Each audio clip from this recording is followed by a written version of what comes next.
Tetapi kami melihat bahwa kasus Golkar ini adalah salah satu bagian, ini kan panjang terjadinya. Dari peristiwa sebelumnya yang kita lihat dari 2019, 2020, 2021, 2022, 2023 sampai 2024, secara akademis kami menemukan banyak data sebetulnya. Bahkan para ilmuwan seperti Edward Aspinall, kemudian Fedi R. Hadis, dan lain-lain, dan beberapa pemikir lain, termasuk pemikir di Indonesia, para profesor bahkan menilai kita mengalami situasi kemunduran demokrasi yang luar biasa. Kasus atau peristiwa mundurnya Erlangga Hartarto ini kan menggambarkan situasi abnormalitas politik sebetulnya. Bayangkan, hampir kita tidak mendengar gonjang-ganjing politik perseteruan yang sangat kencang di tubuh Golkar. Kan kita tidak mendengar itu. Kecuali kita hanya mendengar bahwa ada kasus yang menimpa pada diri Erlangga Hartarto, lalu tiba-tiba mundur. Ini kan terkesan bahwa sirkulasi elit politik di dalam tubuh partai itu dikendalikan oleh kekuatan tertentu. Dan ini menyempurnakan gelapnya demokrasi. Jadi ada argumen-argumen ilmiah yang kami temukan dalam perjalanan panjang 5 tahun terakhir ini. Lalu kemudian ada data-data empirik yang kita juga temukan dan berujung diantaranya adalah terakhir ini kasus mundurnya Erlangga Hartarto. Kami kemudian menganalisis dengan perspektif analisis aktor misalnya. Sebetulnya aktornya siapa sih di belakang buruknya demokrasi ini? Nah, kami melihat kan ada aktor-aktor utama yang membuat situasi memburuk. Salah satu aktor utama yang kami duga sangat kuat adalah Joko Widodo. Itu menjadi faktor yang kemudian membuat demokrasi makin memburuk. Di tengah situasi ini kan kita melihat bahwa posisi sang aktor ini seolah-olah membiarkan praktek itu. Membiarkan praktek busuknya demokrasi sama dengan menjadi pelaku utama dalam proses busuknya demokrasi. Karena dia berada pada posisi sentral, berada pada posisi struktural kekuasaan, yang memungkinkan dia bisa membalikkan arah menjadi demokratis. Tapi itu tidak dilakukan. Bahkan kemudian membiarkan itu, bahkan terkesan menikmati busuknya demokrasi ini. Saya kira ya kami akademisi dari bagian dari API 98 dan beberapa profesional yang lain, NGO dan lain-lain, melihat situasi ini harus dihentikan sebetulnya. Kita harus bersikap begitu. Saya kira itu pengantar dari saya dan mungkin Bung Usman dan seterusnya. Ya, terima kasih, selamat siang rekan-rekan. Saya ingin tambahkan bahwa demokrasi di Indonesia sekarang ini sangat bergantung dari resiliensi 3 pilar demokrasinya. Yang pertama adalah partai politik. Partai politik akan menentukan kualitas demokrasi kalau ia bisa memerankan independensinya di dalam mengambil keputusan, termasuk di dalam menentukan siapa pemimpin partainya. Keputusan itu termasuk ketika berseberangan dengan pemerintah. Pilar yang kedua adalah pilar masyarakat sipil. Kebebasan bicara, berekspresi, berpendapat itu sangat menentukan apakah kualitas demokrasi itu sangat baik atau buruk. Dan yang ketiga, pemilihan umum yang berintegritas, yang tanpa intervensi dari pemerintah yang berkuasa. Nah, sayangnya ketiga pilar demokrasi Indonesia saat ini benar-benar ada di titik nadir. Yang pertama, terhadap pilar partai politik, kasus Airlangga ini hanyalah puncak dari gunung es. Di antara sekian banyak kasus-kasus intervensi partai politik melalui hukum yang digunakan sebagai senjata politik.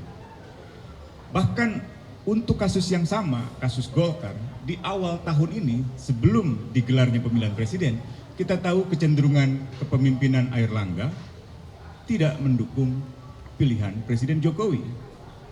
Tapi ketika dihadapkan pada proses hukum, ia beralih memberikan dukungan kepada pemerintahan Jokowi.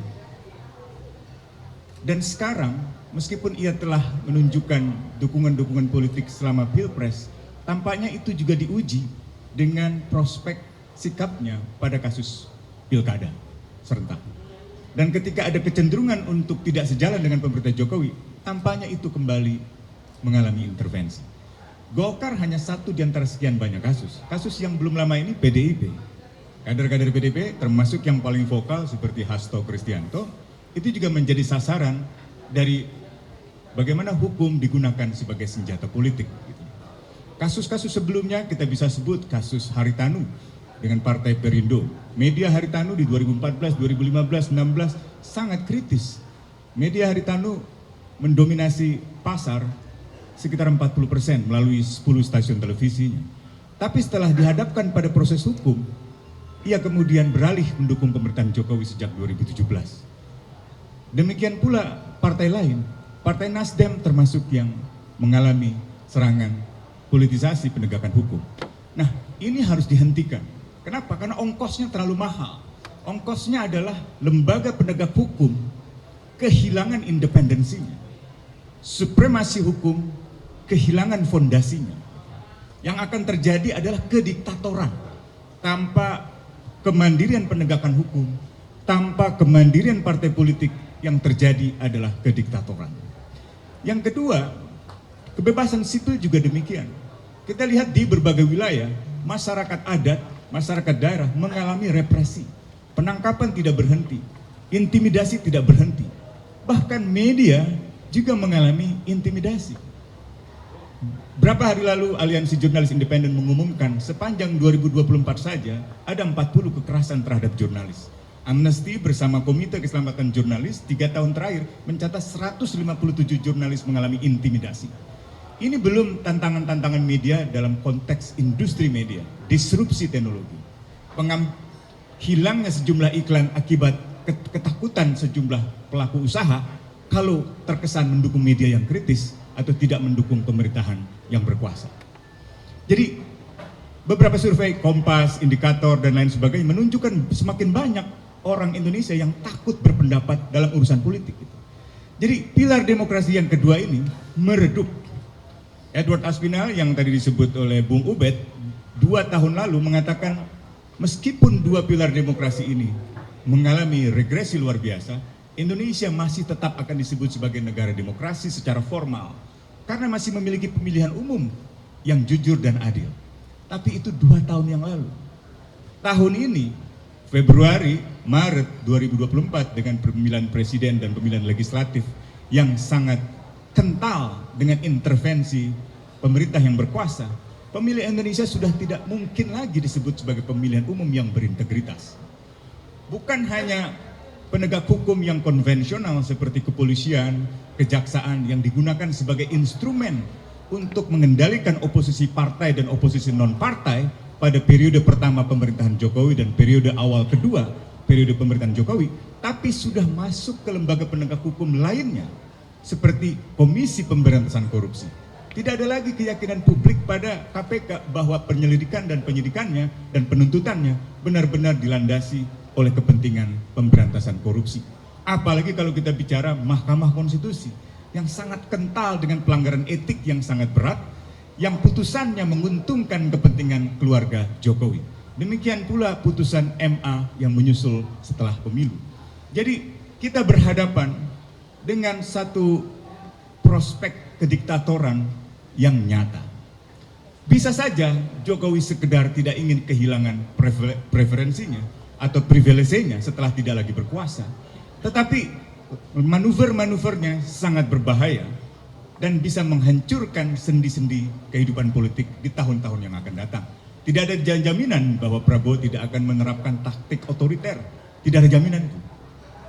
Karena itu tindakan intervensi terhadap partai politik, tindakan intervensi terhadap kalangan masyarakat sipil termasuk kelompok masyarakat bawah yang menolak proyek strategis nasional atau menolak kebijakan pemerintah lainnya, dan intervensi di dalam pemilu itu harus kita hentikan. Harus ada usaha perlawanan yang besar dari kalangan masyarakat sipil, dari partai politik yang tersisa, atau dari setidaknya orang-orang partai politik yang masih mau mengambil sikap-sikap kritis, dari kalangan media massa, dan juga dari kalangan mahasiswa. Jadi Yang bisa menjatuhkan pemerintahan Soeharto bukanlah hanya mahasiswa. Mahasiswa pernah melawan tahun 70-an, 74, 78, hanya sendirian, kalah. Organisasi non-pemerintah melawan tahun 80-an, hanya sendirian, kalah. Tahun 90-an ketika gerakan mahasiswa yang punya kemampuan mobilisasi, ketika organisasi non-pemerintah yang memiliki pengetahuan, penelitian, ikut bergabung, ditambah dengan kaum intelektual publik, gitu ya. Sekarang banyak intelektual yang resah, ya, menyebut Jokowi sebagai Pinocchio Jawa, sebagai Machiavelli Jawa, gitu, misalnya. Dan masih ada orang-orang partai yang masih mau bersikap kritis. Tahun 90-an tidak ada sebenarnya oposisi. P3, PDI hampir tidak beroposisi secara formal. Tapi orang-orangnya mau bergabung dengan mahasiswa, mau bergabung dengan masyarakat sipil, dan mau bergabung dengan intelektual publik seperti Marsilam, Ali Sadikin, atau misalnya Gus Dur ketika itu. Dan hasilnya adalah kekuatan besar merebut kembali demokrasi. Sebenarnya itu yang harus dilakukan. Kenapa? Karena pemerintahan Jokowi ini adalah pemerintahan yang tampaknya sama sekali tidak ingin ada lembaga eksternal yang menjadi pengontrol dan penyeimbang. Gus Dur membiarkan parlemen beroposisi meskipun ongkosnya mahal, dibayar dengan kejatuhannya. Megawati membiarkan ada kontestasi, siapapun yang ingin menandinginya, ia biarkan dalam 5 pasangan calon presiden. Bahkan ia dirikan MK, ia dirikan KPK. SBY juga demikian. Ia masih biarkan ada oposisi dari kalangan masyarakat sipil, dari kalangan partai politik. Ada represi. Ya, sejumlah kawan saya di Bali, di beberapa tempat mengalami kriminalisasi karena penghinaan Presiden SBY. Gitu. Tetapi di era Jokowi tampaknya tidak satu pun pilar-pilar demokrasi itu yang diizinkan untuk menjadi pengontrol dan penyeimbang kekuasaan. Karena itu ini sangat berbahaya. Ya memang cerdik di dalam memanfaatkan tampilan-tampilan kesantunannya. Gitu. Tapi sebenarnya seperti dikatakan Sukidi, tampilan kesantunannya itu membawa kebohongan-kebohongan yang berantai. Dan semakin kesini, semakin terlihat bertambah kebohongannya itu. Seperti Pinocchio, semakin bertambah hidungnya itu, menjadi Petruk. Gitu. Dan saya kira di dalam sejarah Jawa ada sejarah pemimpin yang sangat kejam, Amangkurat. Salah satunya Amangkurat II, yang kemudian menusuk Trunojoyo, membunuh. Dalam sejarah hukuman mati, Amangkurat dikenal sangat kejam. Jokowi pernah menggunakan pakaian Amangkurat. Jangan-jangan itu yang sebenarnya menjadi aspirasi politik seorang Jokowi. Sehingga begitu mengorbankan pilar-pilar demokrasi yang sangat penting, masyarakat sipil, media atau pers, partai politik, hanya untuk kepentingan dirinya dan kepentingan keluarganya. Sekali lagi, saya kira Jokowi harus kita hentikan di dalam memerosotkan pilar-pilar demokrasi itu. Terima kasih.